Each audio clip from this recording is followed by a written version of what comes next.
The velvet curtain had just fallen, but the roar of the crowd still echoed in Elvis Presley's ears. Another sold-out show, another triumph. He'd signed autographs. Until his hand cramped, flashed his famous smile. Until his cheeks ached. And Wade Comey, now in the hushed opulence of his hotel suite, the applause felt distant, replaced by an unsettling quiet. He walked to the grand window, looking out over the twinkling lights of Memphis. It was late, but the city never truly slept. He was the king, had more money than he could ever spend, more fame than any man could dream of. Yet tonight a strange hollow ache settled in his chest. It wasn't loneliness, not exactly. He had his entourage, his family, his friends. But it was a different kind of emptiness, a feeling that something profound was missing. He'd bought every car, every suit, every guitar he could ever want. He'd given lavish gifts to those closest to him, but it felt transactional sometimes. He yearned for something more, something real, something that connected him to the simple, humble boy he once was. Before the fame had built walls around him, he picked up a newspaper from the polished coffee table. His own face smiled back at him from the entertainment section, a review praising his electrifying performance. He flipped past it, past the politics and the sports, until a small article caught his eye in the local news section. It was about the St. Jude's Children's Home, an orphanage nestled on the outskirts of the city. The headline was unassuming.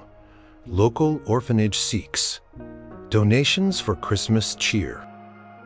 The article detailed the struggles of Mrs. Gable, the director, and the limited funds they had to make the holidays special for the dozens of children in their care.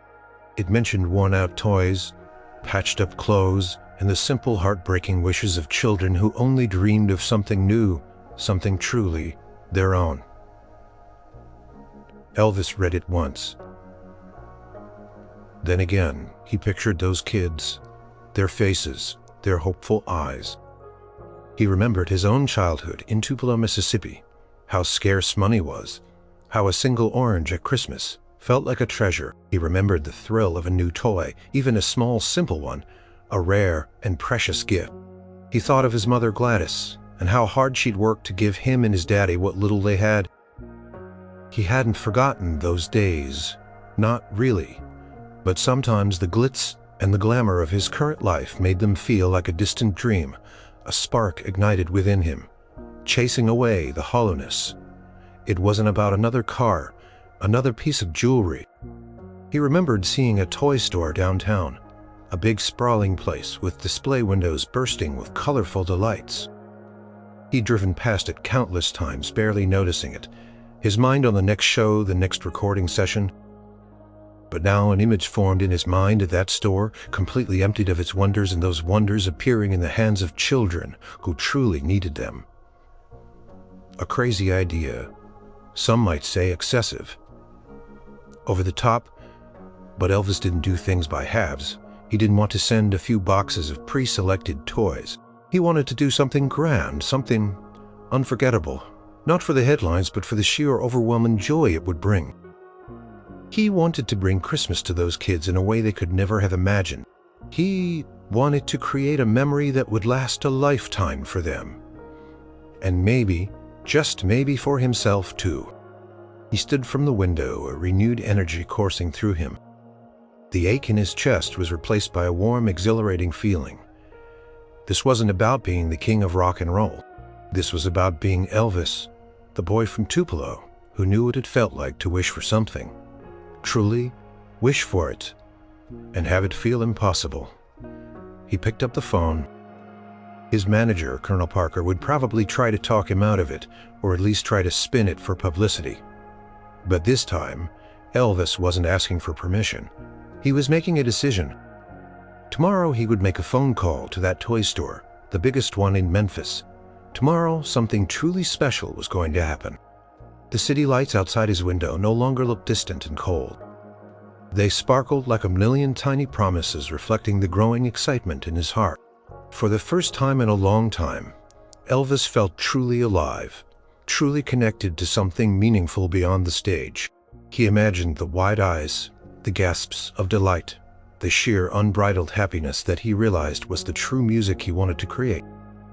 The next morning, the air still carried the crisp chill of a late autumn day, hinting at the coming winter. Elvis, dressed in a simple dark suit, a pair of sunglasses obscuring his famous eyes, and a fedora pulled low, slipped out of his hotel with minimal fuss. He was flanked by his cousin and a trusted bodyguard, both equally discreet. They drove through the waking city, past the sleepy storefronts and the occasional early bird heading to work. The destination was Toys and Treasures, the largest toy store in Memphis, a veritable wonderland of playthings. As they pulled up to the curb, Elvis peered out from behind his dark lenses. The store was a riot of color even from the outside. Giant stuffed animals sat in the display windows, their button eyes seeming to gaze out at the street. Brightly colored blocks were stacked in impossible towers, and a miniature train chugged endlessly on a track in one corner, its cheerful whistle a soft counterpoint to the city's hum. It had been decades since he'd stepped foot in a toy store, not since he was a kid himself, maybe even before. The sight brought a nostalgic pang, a wistful memory of simpler times. The doors chimed merrily as they entered. The scent of new plastic paper and something vaguely sweet, perhaps the faint aroma of the candy aisle, filled the air. It was still early, just past opening, and the store was almost empty save for a few employees restocking shelves. At the front counter stood a man with kind eyes and a neatly trimmed mustache, his apron emblazoned with the store's logo. This was Mr. Henderson, the owner, a man who had dedicated his life to bringing joy to children. Elvis approached the counter, his bodyguard standing a respectful distance behind him. Mr. Henderson looked up, his expression polite but a little quizzical. He didn't immediately recognize the famous face behind the dark glasses and hat, which was precisely the point. "Good morning," Elvis said, his voice lower than usual, an attempt to muffle its famous drawl. "I'd like to speak with the owner, please." Mr. Henderson, a bit surprised by the distinguished-looking stranger, puffed out his chest slightly. "That would be me, sir, Arthur Henderson. How may I help you?" Elvis paused, taking a moment to assess the man. He seemed decent, honest. This was going to be an unusual conversation. "Mr. Henderson, my name is John Smith. I'm here on behalf of a private client. My client has a rather unusual request." He hesitated, then decided to just go for it. There was no easy way to explain something so audacious. "My client is interested in purchasing the entire contents of your store." Mr. Henderson blinked. Then he blinked again. He let out a small, incredulous laugh, thinking it was a joke. "The entire contents, sir? Are you serious? We have tens of thousands of items here, from the smallest rubber duck to the largest dollhouse. Every single piece of merchandise." "Every single piece," Elvis confirmed, his voice calm, steady. He removed his sunglasses, letting his famous blue eyes meet Mr. Henderson's. Recognition dawned instantly in the toy store owner's face, a widening of his eyes, a slight gasp. "Mr. P. Presley," he stammered, his hand going to his chest. "Good heavens, I had no idea." Elvis offered a small, disarming smile. "Just Elvis, please, Mr. Henderson. And yes, I am quite serious. I want to buy out the entire store, every single toy, game, puzzle doll, and remote control car. The shelves, the display units, if they're part of the deal, everything." Mr. Henderson was speechless. He stared, utterly bewildered. From the king of rock and roll to the vast expanse of his toy store, filled to the brim with dreams and wishes. This wasn't a joke. This wasn't a prank. This was really happening. He suddenly felt a dizzying mixture of shock, confusion, and a burgeoning sense of wonder. "But why, Mr. Presley? If you don't mind me asking," Mr. Henderson finally managed to articulate, his voice a little shaky, "is this for a movie? A giant birthday party?" Elvis's smile softened. "It's for the kids, Mr. Henderson. All the kids. The ones who might not otherwise get anything this Christmas. It's for a place where wishes are usually too big for their pockets." He didn't elaborate further, Not wanting to reveal the orphanage just yet, he wanted the act to be the focus, not the publicity. Can it be done? Can you sell me every single item in the store? Mr. Henderson looked around his beloved store. For over 30 years, it had been his life. To imagine it empty was unfathomable, but to imagine it empty because its contents were going to children in need, gifted by a man like Elvis Presley, that was a different story entirely. A profound, almost magical story. He felt a lump form in his throat. "Mr. Presley," he said, his voice thick with emotion, "it would be my distinct honor. Yes, it can be done. It will be the greatest transaction of my life." Elvis extended a hand across the counter. Mr. Henderson shook it, his grip firm. In that moment, the king and the toy store owner weren't just two men making a deal. They were embarking on a secret mission to spread pure, unadulterated joy. The chiming of the door as another employee entered seemed to sing a different tune, now a cheerful prelude to an extraordinary event. The initial shock worn off, Mr. Henderson's professional instincts kicked in. He led Elvis to his small, cluttered office in the back of the store. Papers were stacked high on the desk, toy catalogs spilled from a shelf, and a framed photo of his grandkids grinned from a corner. The air was thick with the scent of old paper and dust. "All right, Mr. Presley," Mr. Henderson began, pulling out a chair for Elvis. "This is unprecedented. We have a vast inventory. We're talking about everything from the penny candy by the register to the high-end, limited edition collectors' items in the display cases. Are you absolutely certain you want everything? Every last thing, if it's for sale in your store. I want it." Mr. Henderson nodded, pulling out a thick ledger-bound book and the calculator. "Very well. We'll need to do a full inventory count, verify every item, and then calculate the total wholesale cost plus a standard retail markup. This will take time, Mr. Presley. Days, perhaps, even with the help of my staff." "Time is not an issue, Mr. Henderson. What I need is a reliable estimate, and then we can sort out the payment. I'd like to make this happen as quickly and as quietly as possible. No fuss, no media. I just want to bring these toys to the kids." Mr. Henderson looked at him, touched by his genuine humility. It wasn't an act. This wasn't a publicity stunt. This was a man trying to do something good. Something truly selfless. "I understand, Mr. Presley. I can assure you of my discretion. This will be handled with the utmost care." For the next few hours, the small office buzzed with activity.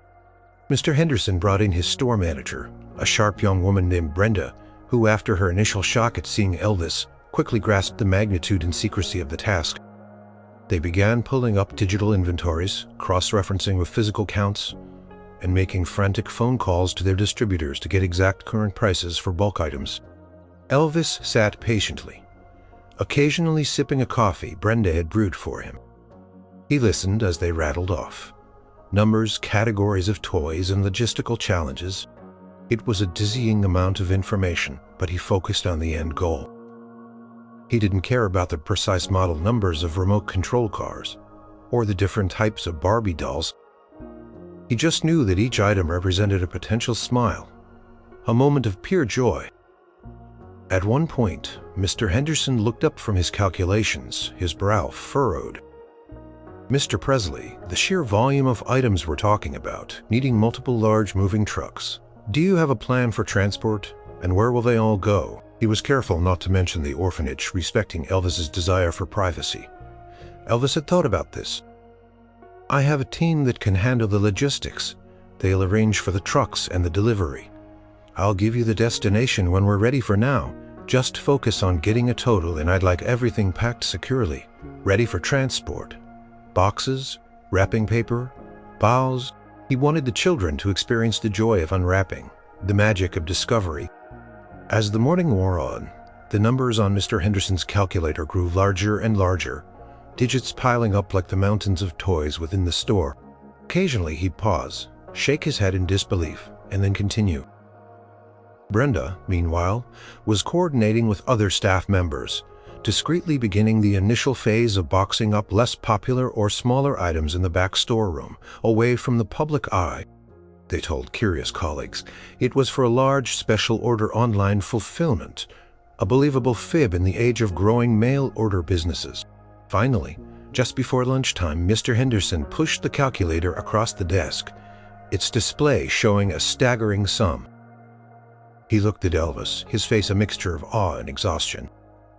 "Mr. Presley," he breathed, "the grand total for every single item currently in toys and treasures, including a fair retail markup, packaging materials, and a small fee for my staff's overtime, comes to, well, it's a very substantial figure." He named the sum and number that would make most people gasp. Elvis didn't flinch. He simply nodded. "Send the invoice to my manager. He'll have a wire transfer sent to your bank account by the end of the day. Consider it done." Mr. Henderson sat back, dumbfounded. It was done just like that. No haggling, no questions about discounts, no credit checks. Just a simple, unwavering commitment. He had run this store for decades, seen countless transactions, but nothing, absolutely nothing, came close to this. He felt a profound sense of gratitude, not just for the incredible business, but for the generosity he was witnessing. "Mr. Presley," Mr. Henderson said, his voice thick with emotion, "I don't know what to say. This is truly an act of profound kindness. You have no idea what this means for whoever is receiving these gifts." Elvis simply smiled, a genuine, warm smile that reached his eyes. "I think I do, Mr. Henderson. I think I have a pretty good idea." He stood up, shaking Mr. Henderson's hand once more. "I'll be in touch regarding the transport arrangements, and please remember our understanding about discretion." As Elvis and his small entourage left the store, the chime of the door sounding less like a greeting and more like a secret conspiratorial whisper. Mr. Henderson and Brenda stood in the office, looking at each other in stunned silence. The store was still bustling with a few customers, unaware of the monumental transaction that had just taken place. They were about to embark on the most incredible packing and shipping operation of their lives, all for a secret, heartwarming cause. The king had truly brought a unique magic to toys and treasures that day. At the St. Jude's Children's Home, life continued its steady, sometimes difficult rhythm. Mrs. Gable, the director, was a woman carved from resilience and kindness. Her hair was perpetually a little disheveled, her glasses often perched precariously on her nose, and her sensible shoes were always worn.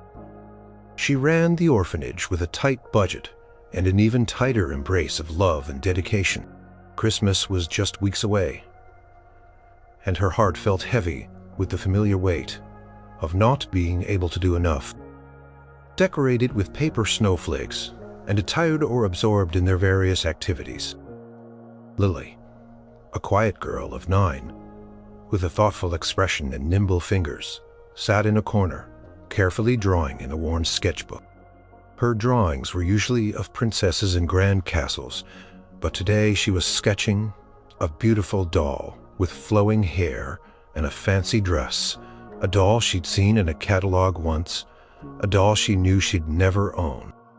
Nearby, 12-year-old Sammy, ever the pragmatist, was fixing a wobbly leg on a second-hand wooden train. Sammy had been at St. Jude's the longest. He'd seen too many Christmases where hopes were quietly deflated, where promised wonders turned out to be hand-me-down, puzzles, missing pieces. He told himself not to wish for anything, not to expect.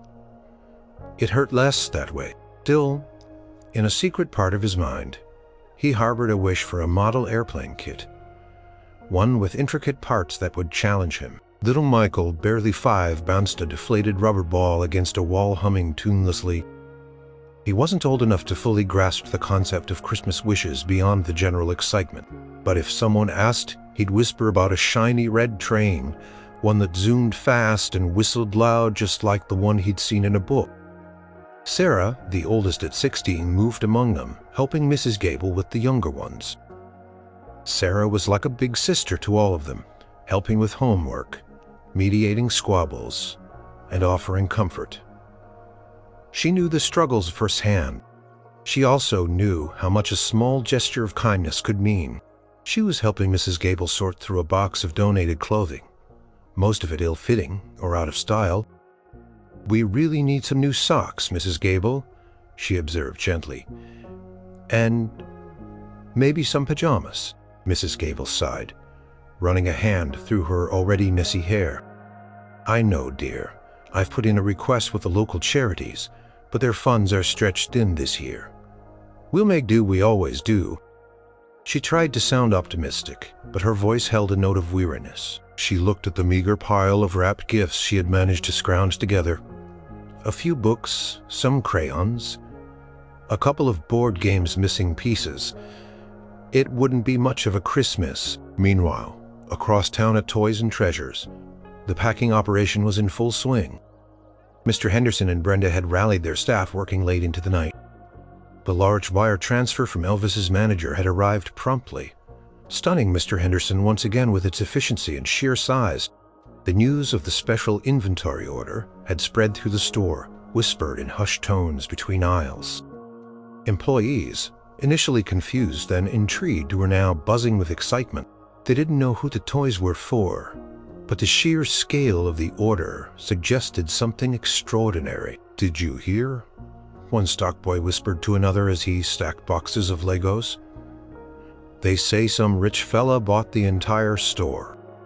"Nah, couldn't be," his friend replied, wrapping a dollhouse in bubble wrap.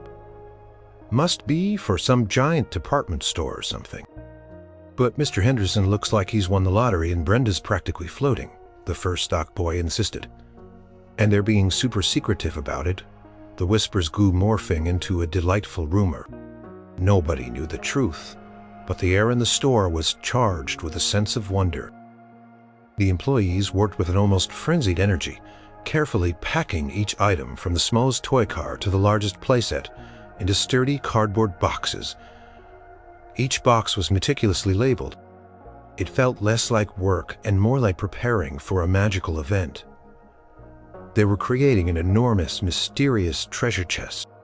Back at the orphanage, the children, oblivious to the extraordinary events unfolding across town, began their nightly ritual of sharing their Christmas wishes. They didn't write letters to Santa. They spoke them aloud into the comforting darkness of their dorm rooms to each other, to their unseen guardian angels.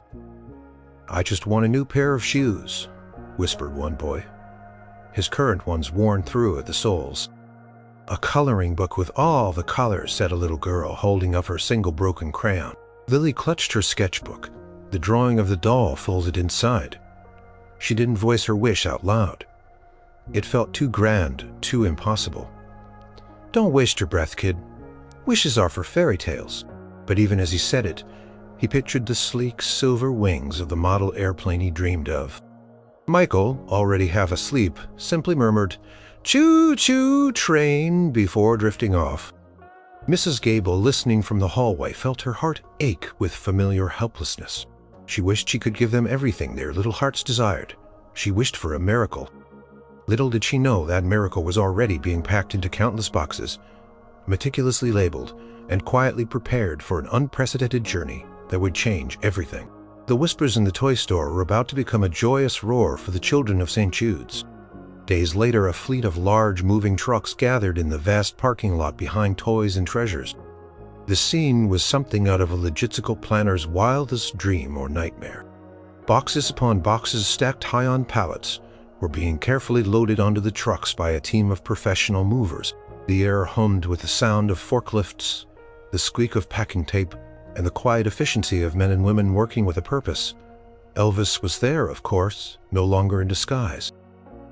The news of his presence at the toy store had leaked in a whisper or two, and a few photographers, alerted by their sources, had tried to get close. But his security team kept them at a respectful distance. He wasn't seeking publicity for this. Not really. He just wanted to witness the scale of it, to feel the tangible reality of the monumental gift he was about to give. Mr. Henderson, looking both exhausted and elated, stood beside him, overseeing the loading. "It's incredible, Mr. Presley," he said, his voice hoarse from shouting instructions. "Every single item. We worked around the clock over 500 large boxes, not counting the oversized items that had to be loaded separately. Your team has been fantastic." Elvis nodded, watching as a giant teddy bear almost as tall as a man was carefully lifted into a truck. "Thank you, Mr. Henderson. You and your staff have been remarkable. I truly appreciate your dedication and discretion." "It's been an honor, sir, Mr. Henderson," replied a genuine warmth in his eyes. "To know these toys are going to make so many children happy, it makes every hour worthwhile." He still didn't know the exact destination, just that it was a children's charity in the Memphis area. Elvis had kept that close to his chest, wanting the full surprise to unfold. Elvis's manager, Colonel Tom Parker, arrived, looking slightly flustered but ultimately pleased. "Well, Elvis, this is quite the spectacle," he said, adjusting his hat. "The media is already sniffing around. Are you sure you don't want to release a statement? This could be a powerful positive story." Elvis shook his head. "No, Colonel, not yet. I want this to be about the kids, not about me. Let them have their moment first. We can deal with the press later if we absolutely have to." He knew the Colonel was a master of publicity, but this felt different. This was personal. As the final trucks were loaded, their vast cargo bays filled to capacity, Elvis felt a surge of anticipation. He looked at the long line of vehicles, each one a mobile treasure chest. This wasn't just a delivery, it was an expedition of joy. He gave the driver of the lead truck the address, specifically instructing them to pull up directly to the main entrance of St. Jude's Children's Home. Unannounced, he wanted to see their faces. The convoy, a silent parade of miracles on wheels, began to roll out of the parking lot. First one truck, then another, until a dozen large vehicles, their sides emblazoned with the logo of the moving company, were slowly making their way through the streets of Memphis. They didn't use sirens or flashy lights. They were just ordinary trucks carrying an extraordinary secret. Elvis followed in his car, a discreet black sedan, several vehicles behind the main convoy. He wanted to observe, to be a silent witness to the unfolding magic. He felt a childlike excitement bubbling inside him, an emotion more potent than any pre-show jitters. This was bigger than any concert, any record deal. This was about reaching out truly, connecting and giving without expectation. As they drove, he thought about the children at the orphanage. He imagined their faces, their probable surprise, their disbelief, and then, hopefully, their unbridled joy. Pictured Lily with her doll, Sammy with his model airplane, Michael with his train. He felt a lightness he hadn't experienced in years, a profound sense of purpose. The journey was relatively short, leading them away from the bustling city center and towards a quieter, more residential area. As they approached the outskirts, a large, somewhat unassuming building came into view, its grounds simple but well-maintained. A small sign out front read, "St. Jude's Children's Home, Nurturing Futures." Elvis felt a lump form in his throat. This was it. This was the place. The convoy began to slow turning into the long driveway that led to the orphanage. Trucks were so large they almost filled the entire width of the lane. The lead truck pulled up to the front entrance, its engine rumbling to a halt. The other trucks fanned out behind it, forming an imposing, unexpected blockade. From his car, parked a little distance away, Elvis watched, his heart pounding with a mixture of nerves and exhilaration. The stage was set. The grand performance of giving was about to begin. Children inside had no idea what was waiting for them, just beyond their front door, inside St. Jude's. The afternoon was winding down. Mrs. Gable was in her office wrestling with the weekly budget, trying to stretch every dollar until it screamed. The children were in the common room, some doing homework, others playing board games with missing pieces, a few just staring out the window watching the last of the autumn leaves dance in the breeze. Suddenly a low rumble vibrated through the old building. It grew louder, accompanied by the unfamiliar hiss of air brakes. The children looked up, curious. Mrs. Gable, startled, went to the window. Her jaw dropped. Lined up in the driveway, stretching almost as far as the eye could see, were colossal moving trucks. Not one, not two, but a dozen of them, their white sides gleaming under the pale sky. They looked utterly out of place, like a squadron of giants invading their quiet, humble home. Goodness gracious, Mrs. Gable exclaimed, rushing to the front door. Sarah, Sammy, Lily, Michael, and a dozen other children crowded behind her, peering out with wide, bewildered eyes. A man in a uniform, clearly the lead driver, jumped down from the first truck. He walked towards the door, a clipboard in hand, a slight smile on his face. "Mrs. Gable?" he asked politely. "Yes, that's me," she stammered, still reeling. Can I help you? What is all this?" "Delivery for St. Jude's Children's Home, ma'am," the driver replied, gesturing back at the massive convoy. "Signed for and paid in full. We're here to unload."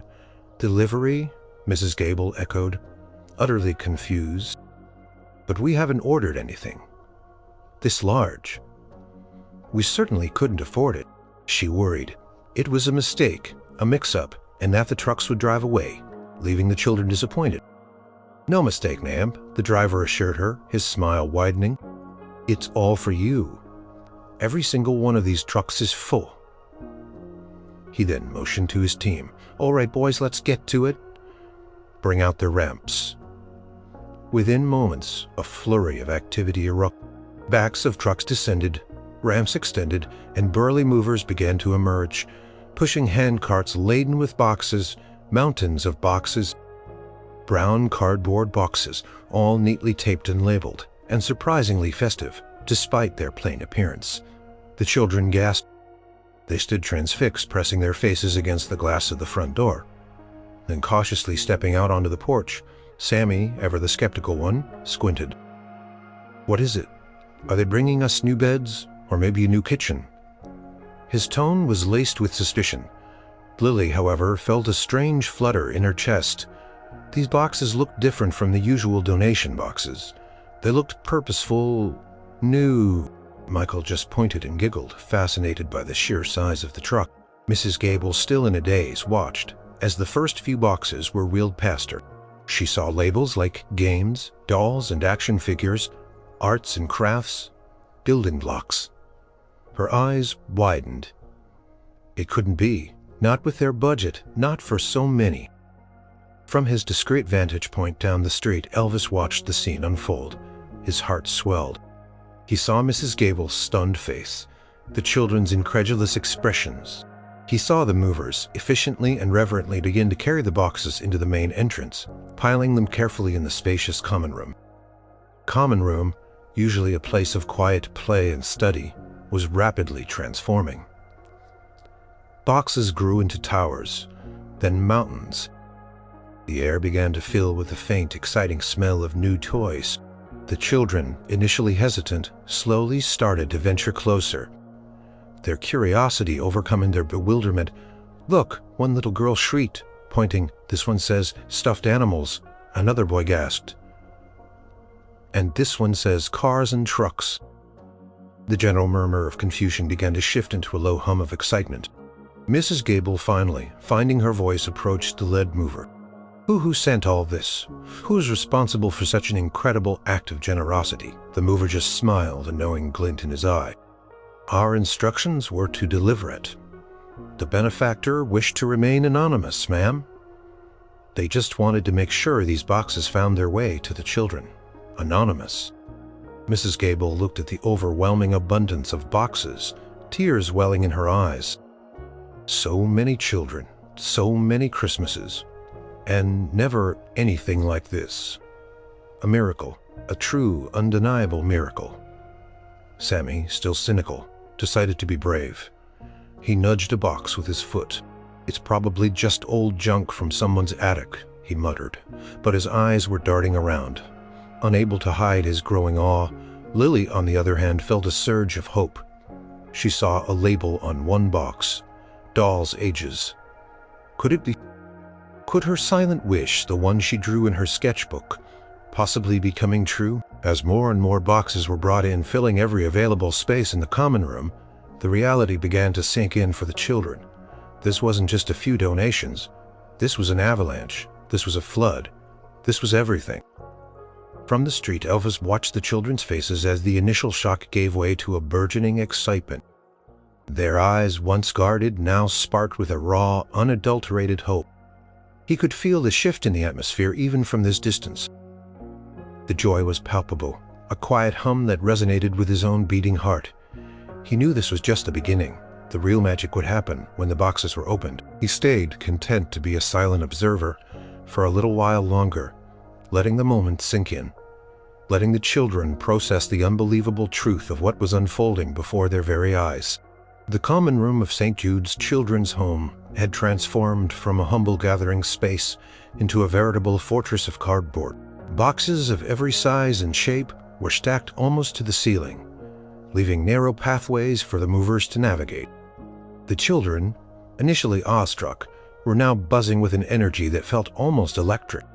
Mrs. Gable, still wiping away tears of disbelief, supervised the final stages of the unloading, directing the movers to ensure no one was crushed by the sheer volume of gifts. Once the last box was carefully placed and the movers had departed, leaving behind a silent, expectant space, Mrs. Gable turned to the children. Her voice, usually calm and composed, was now trembling with emotion. "Children," she began, I honestly don't know what to say. This is an incredible, unbelievable gift. Someone, a very kind and generous person, has blessed us beyond measure." Sammy, unable to contain himself any longer, blurted out, "But what's inside, Mrs. Gable? Can we open them?" The question was echoed by a chorus of excited voices. Michael jumped up and down, pointing at a large box that probably held the ride-on toy. Lily hugged her sketchbook tightly, her eyes wide with a mixture of fear and anticipation. Mrs. Gable smiled, a radiant, tearful smile. "Yes, children, yes, we can open them. But let's do it together and carefully. There's enough for everyone. More than enough, I think." She knelt, picking up a box labeled Games, and carefully slicing open the tape with a utility knife. As the flaps opened, a cascade of colorful board games, puzzles, and card decks spilled out. A collective gasp, then a cheer erupted from the children. Mrs. Gable handed out a few games, and instantly small groups formed, eagerly examining the new treasures. Then Sarah, the oldest, spotted some. On a box near the bottom of a stack, a smaller, almost hidden label. It wasn't a product description. It was a name scrawled quickly, perhaps by a hurried hand at the toy store. It read, "E. Presley, personal gift." Sarah stared at it, her heart starting to hammer. No, it couldn't be, but the name and the sheer scale of the generosity. She looked around, her eyes scanning the room, then past the window out to the street. She caught a glimpse of a dark car parked subtly down the block, and for a fleeting moment she thought she saw a familiar silhouette behind the tinted glass. She nudged Mrs. Gable. "Mrs. Gable," she whispered, pointing to the label, her voice barely audible over the rising tide of excitement. "Look.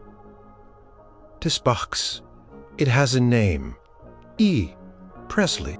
Mrs. Gable squinted, then gasped, her hand flying to her mouth.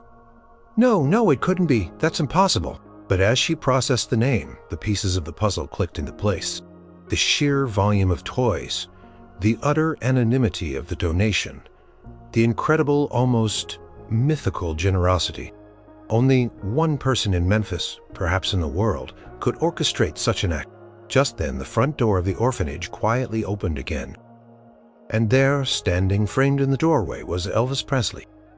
He had shed his hat and sunglasses, his famous eyes perhaps a little wet, taking in the scene. He wore a simple, casual shirt and slacks, looking less like a superstar and more like a proud, slightly nervous Santa Claus. A hush fell over the common room. The children, initially focused on their new gifts, slowly turned their heads. Some froze their eyes, widening in recognition. Others, too young to fully grasp who he was, simply stared at the kind-faced man who looked so familiar. From magazines and TV, Sarah was the first to react fully. It's Elvis," she whispered, a mix of awe and disbelief in her voice. The words, though whispered, cut through the silence like lightning.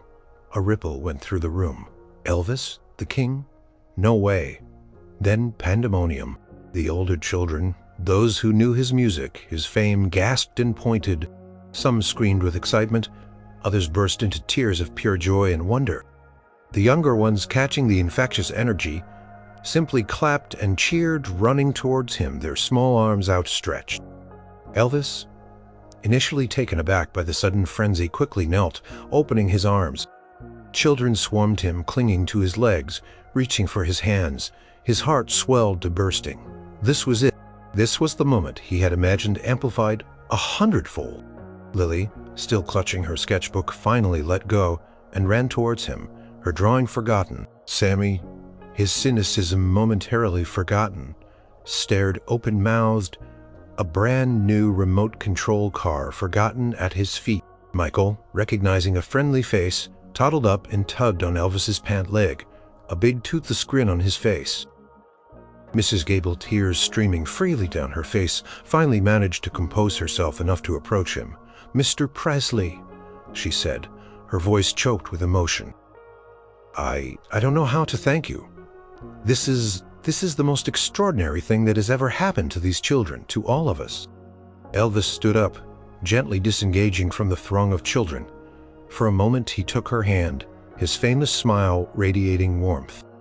"Mrs. Gable," he said, his voice husky, "the thanks are all mine. Seeing their faces, this is worth more than any concert, any award. It's a privilege." He then turned back to the children. "All right, everyone," he boomed, his voice full of genuine delight. "Let's get these boxes open. Let's see what Santa brought a little early this year." The common room erupted again, but this time it was a joyous, directed chaos. Children scrambled towards the boxes, tearing into them with unbridled enthusiasm. The air filled with the rustle of cardboard, the joyous cries of discovery, and the distinct, thrilling smell of brand-new toys. Elvis, no longer a distant legend, but a benevolent, warm presence, was right there, with them helping to open boxes, laughing at their exclamations, and basking in the pure, unadulterated happiness he had unleashed. The orphanage was no longer just a home. It was a festival of dreams come true. The common room became a whirlwind of paper ribbons and joyous chaos. Toys were everywhere.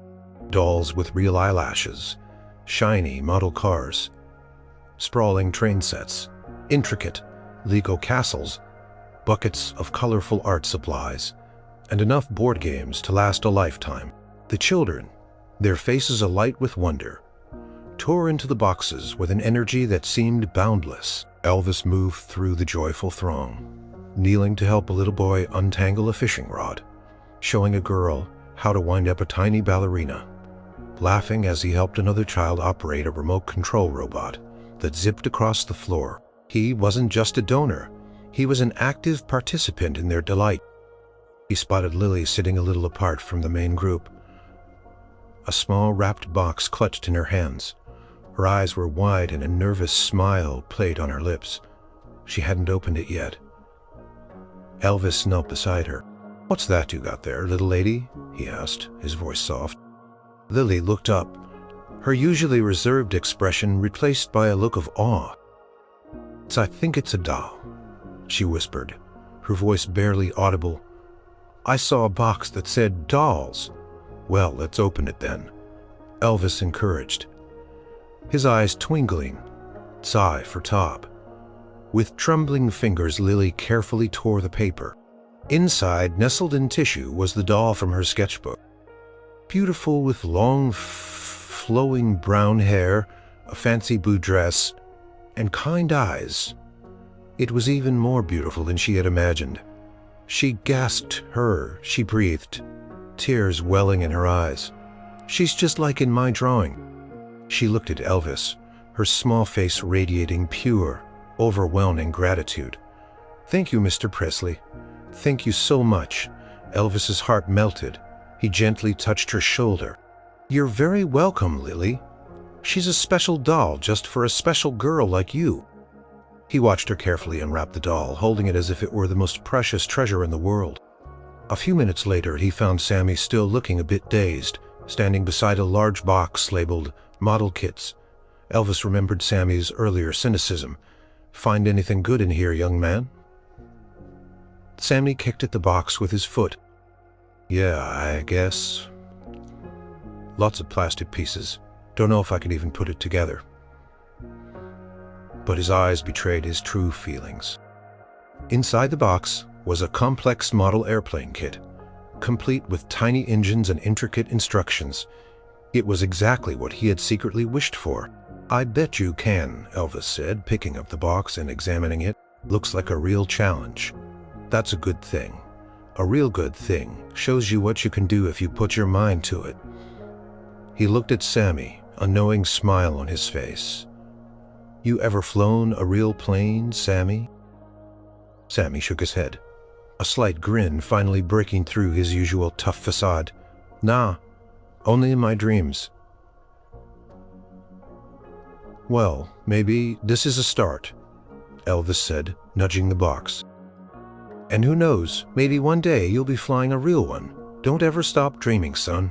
Sammy looked at the kit, then at Elvis, a new light of possibility in his eyes. The cynicism was slowly but surely melting away. Then there was Michael. Elvis found the little boy in a corner, surrounded by a pile of toy trains.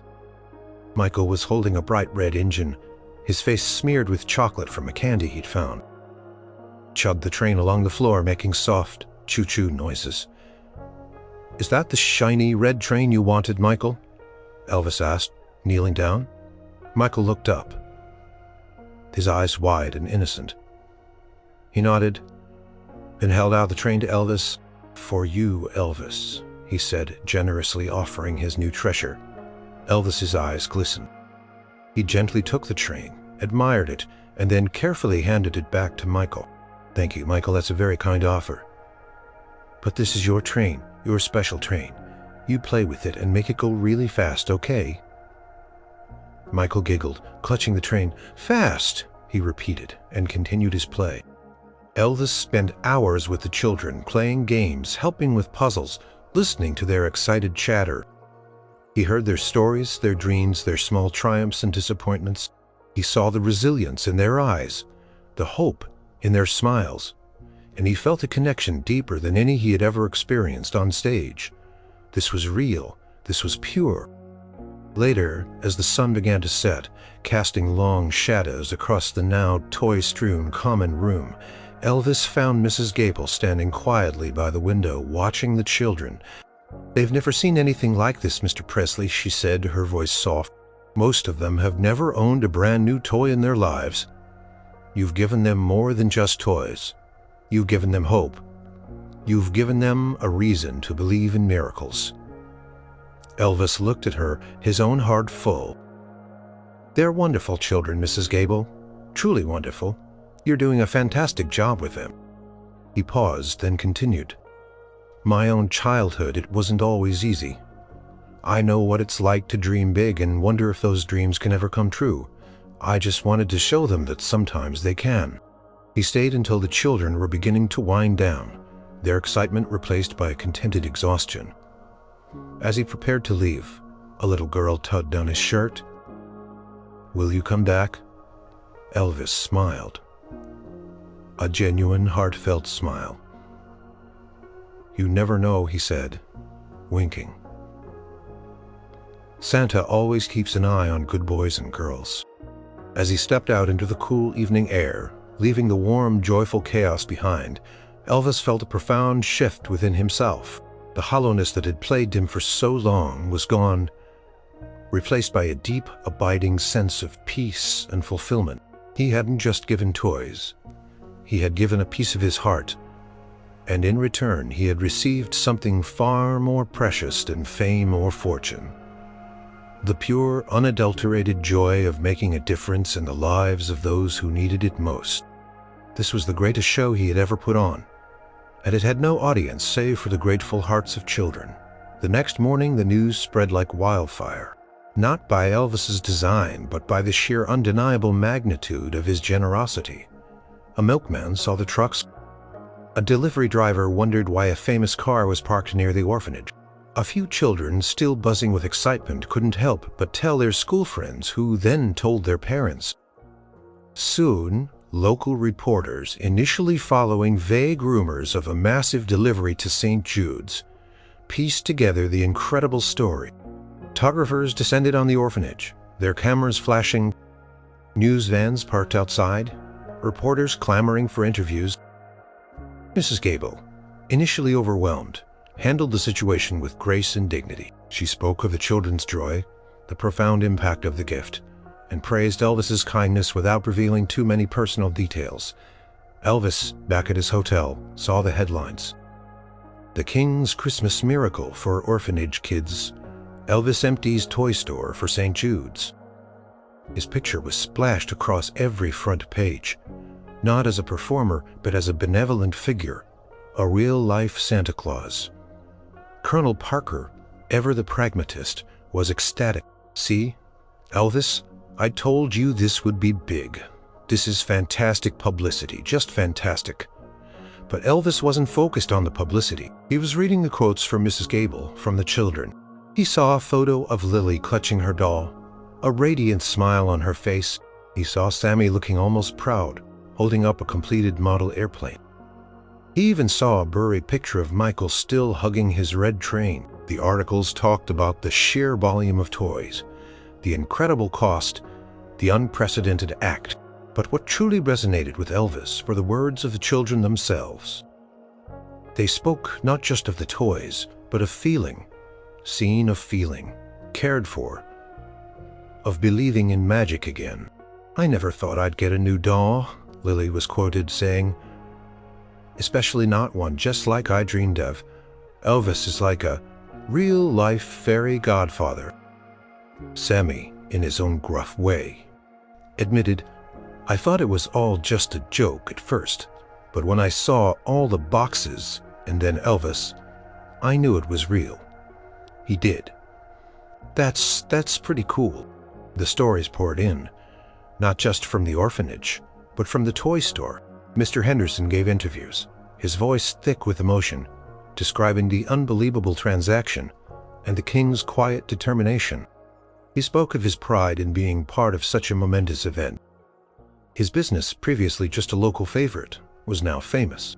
People were coming from all over to shop at the toy store Elvis bought out, bringing new life to his establishment. Elvis felt a quiet satisfaction. This wasn't about the headlines. Not for him.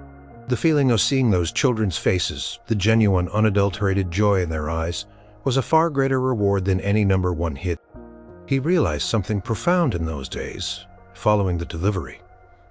Fame and fortune could buy anything, but they couldn't buy true happiness or fulfillment. Those came from genuine connection, from empathy, from giving without expectation.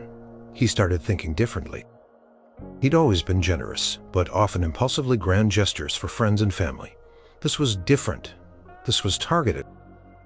This was about finding real need and addressing it directly with no strings attached. The media attention eventually died down, as all news cycles do, but the impact lingered. The orphanage was inundated with smaller donations from the public inspired by Elvis's act. Volunteers offered their time. Children, still playing with their endless array of new toys, carried a lighter step, a brighter spark in their eyes. They knew they were not forgotten. They knew someone, a famous king, had cared enough to make their dreams come true. Elvis himself was changed. He continued his music, his tours, his movies. He sought out other quiet acts of kindness, often anonymously, always remembering the feeling he had when he saw Lily with her doll or Michael with his train. He realized that the greatest power he possessed wasn't his voice or his charisma, but his capacity to give, to uplift, to bring light into forgotten corners. He would sometimes drive past St. Jude's, always discreetly, just to see the lights on, to imagine the laughter within. He never stopped for a visit, wanting to let the magic of that day remain untainted by further public scrutiny. He knew the toys were still being cherished, the memories still being made. The spirit of that one incredible act of giving would live on, not just within the walls of the orphanage, but deep within his own heart. He had found his true stage not under the spotlights, but in the quiet, profound act of making a difference. Months turned into a year, then 2. The seasons cycled through Memphis, but the warmth of that extraordinary act of generosity continued to radiate. The St. Jude's Children's Home, once struggling to make ends meet, had been transformed, not just by the overwhelming bounty of toys, but by the ripple effect of hope and attention that Elvis Presley's single act had unleashed. The toy-filled common room, while still a wonderland, now featured organized shelves, thanks to the older children and volunteers who helped sort and store the immense collection. Toys were rotated, shared, and cherished. Children learned to care for their possessions, to appreciate the abundance they had been given. They still played with their favorites. Lily's doll was always by her side, its dress a little worn from loving embraces. Sammy had not only completed his model airplane, but had started on several others, meticulously painting and assembling them, a quiet, focused confidence now evident in his demeanor. Michael's red train was a beloved fixture, chugging across floors and even sometimes through the orphanage's small garden. Mrs. Gable, with the increased donations and volunteer support, had been able to make crucial improvements to the orphanage. New clothes, better food, even a small library filled with new books. The children were thriving, their spirits buoyed by the knowledge that someone cared enough to do something so magnificent for them.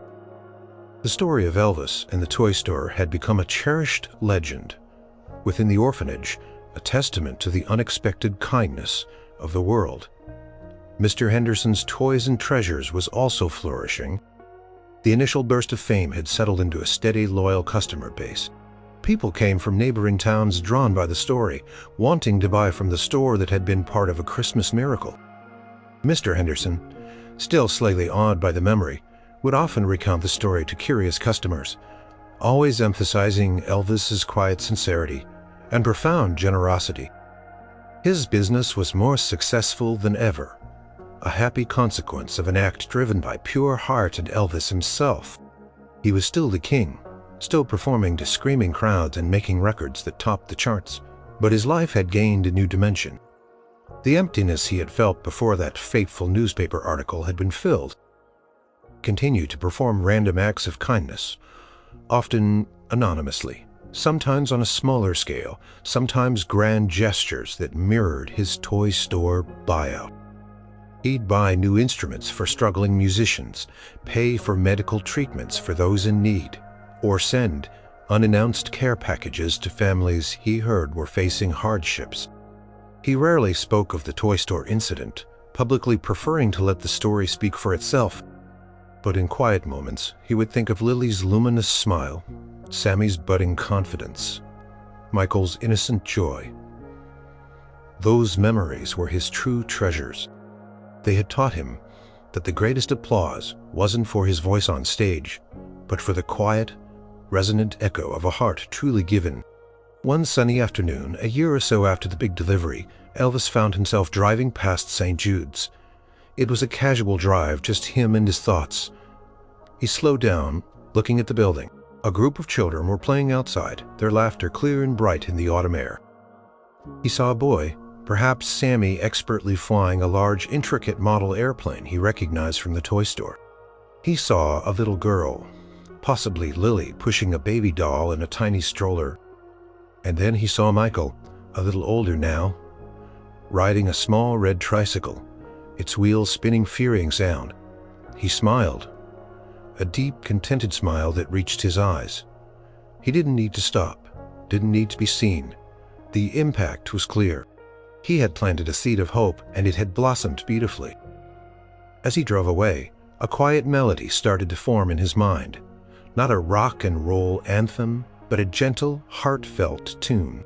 It was a song about giving,